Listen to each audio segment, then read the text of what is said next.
Why Trump's joint remarks to Congress won't be a State of the Union address? Washington AP, President Donald Trump is set to address a joint session of Congress on Tuesday night, marking the first such address of his second term. While the speech will resemble the annual State of the Union address in appearance and format, it will officially be classified as a joint address to Congress. The distinction is rooted in historical precedent and tradition. The U.S. Constitution mandates that the president must update Congress on the state of the nation and propose policies, but it does not specify a particular timing or format for this address. Typically, presidents deliver these remarks in January or February, reflecting on the past year and outlining future priorities. The address was originally referred to as the President's Annual Message to Congress.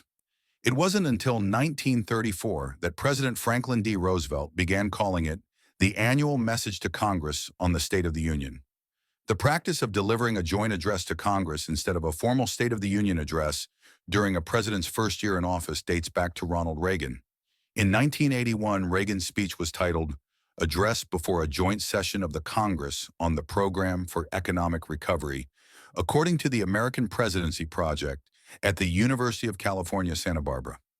This set a precedent followed by subsequent presidents, including George H.W. Bush, Bill Clinton, and George W. Bush, whose first-year speeches were similarly titled to reflect their policy priorities rather than being labeled a State of the Union address.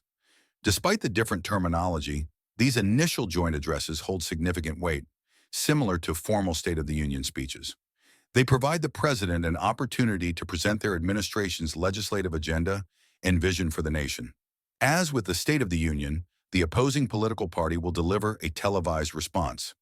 This year, Democratic Senator Elissa Slotkin of Michigan is set to deliver the rebuttal, offering the Democratic perspective on Trump's address and outlining their party's stance on key issues. While the name may differ, Trump's address will serve the same purpose: to communicate his administration's agenda, set policy priorities, and influence the national conversation for the year ahead.